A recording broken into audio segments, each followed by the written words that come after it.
Assalamualaikum warahmatullahi wabarakatuh. Halo semua, selamat berjumpa pada pembahasan mikroekonomi di subtopik yang kedua, yaitu tentang perilaku konsumen.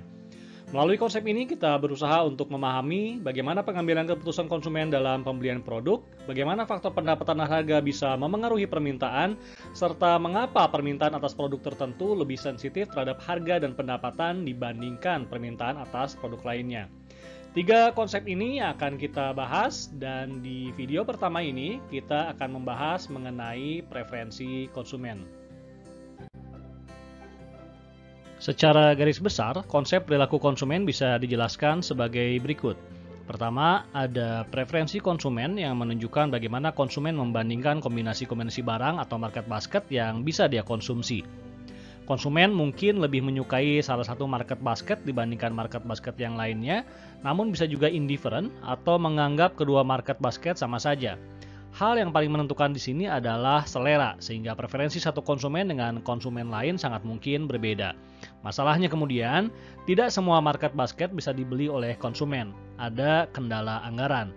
Konsumen perlu mempertimbangkan harga barang yang hendak ia konsumsi dan juga uang atau pendapatan yang ia miliki.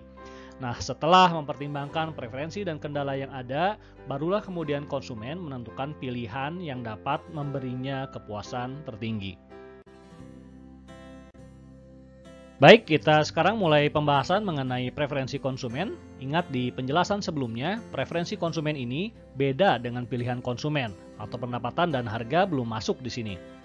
Preferensi konsumen terkait dengan kepuasan atau utilitas yang dihasilkan konsumen saat mengkonsumsi market basket tertentu. Secara matematis dan grafis 3 dimensi, fungsi utilitas konsumen bisa diilustrasikan sebagai berikut misalnya. Jika market basket konsumen adalah kombinasi konsumsi barang X dan barang Y. Di sini, beragam kombinasi X dan Y bisa memberikan tingkat-tingkat utilitas yang berbeda. Dari fungsi yang sama, kita juga bisa mendapatkan kombinasi-kombinasi X dan Y yang menghasilkan kepuasan yang sama seperti diilustrasikan di gambar yang kedua ini. Ada banyak kombinasi X dan Y untuk menghasilkan U1, U2, U3, dan seterusnya. Bila kita sederhanakan, misalnya U1 ini saja, dan kita gambarkan dalam kurva 2 dimensi ini, maka kita bisa lihat bahwa konsumen indifferent atau merasakan kepuasan yang sama, yaitu sebesar U1, ketika konsumsi X dan Y-nya ada di titik A, B, C, ataupun titik-titik lainnya di sepanjang kurva ini. Kurva ini dinamakan sebagai kurva indifference. Selanjutnya, kita bisa gambarkan kurva-kurva indifference lainnya dengan tingkat utilitas yang lebih tinggi, misalnya U2 dan U3, sehingga kita dapatkan apa yang dinamakan sebagai indifference map.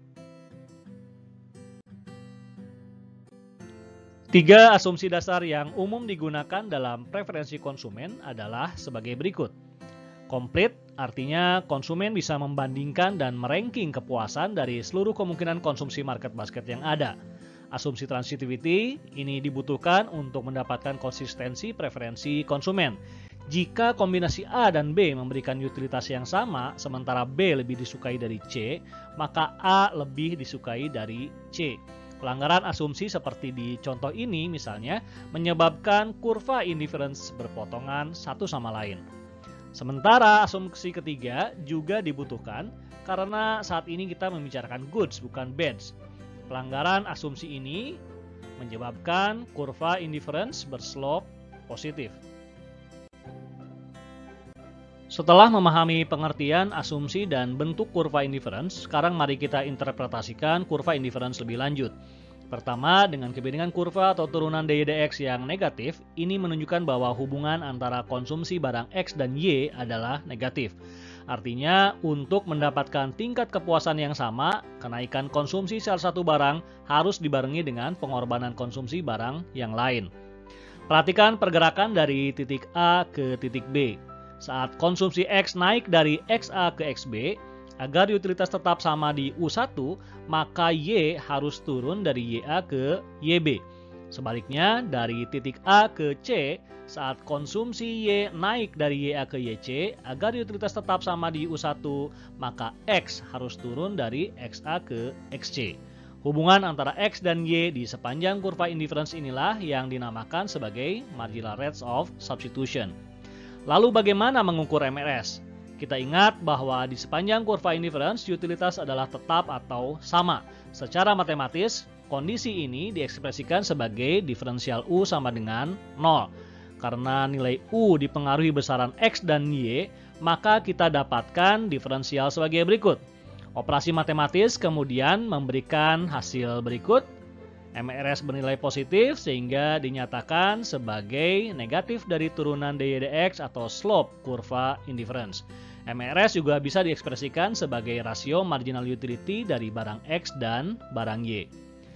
Kurva indifference yang berbentuk cembung seperti ini menunjukkan bahwa dengan semakin bertambahnya konsumsi X, kemiringan kurva makin rendah atau MRS semakin kecil. Dengan definisi dan formula MRS sebelumnya, turunnya MRS memperlihatkan adanya diminishing marginal utility of X. Menambah konsumsi barang X masih menambah kepuasan konsumen, tapi tambahan kepuasannya semakin berkurang. Akibatnya, untuk setiap tambahan barang X yang dikonsumsi, semakin sedikit barang Y yang mau dikorbankan oleh konsumen.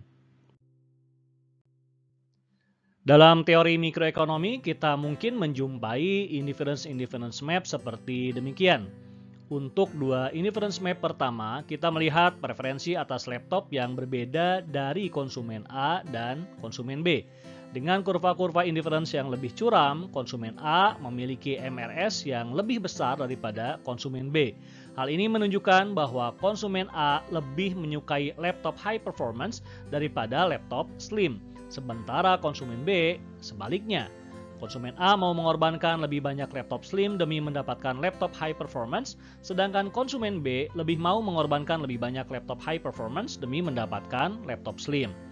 Pada dua indifference map yang terakhir, kita melihat contoh dua barang perfect substitutes dan dua barang perfect complements. Kurva indifference untuk barang perfect substitutes dicirikan dengan bentuknya yang linear atau dengan MRS yang konstan. Dengan kata lain, dalam contoh kita ini, trade-off dari konsumsi mie instan dan bubur ayam bagi si konsumen akan selalu sama. Jika MRS-nya sama dengan 2, artinya seporsi bubur ayam bagi si konsumen selalu hanya bisa digantikan oleh 2 porsi mie instan.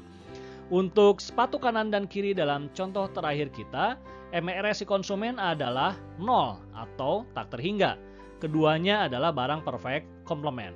Karena selama tambahan sepatu yang kanan tidak dibarengi tambahan sepatu kiri, maka tingkat kepuasan atau kurva indifference konsumen tidak akan meningkat. Begitu pula sebaliknya.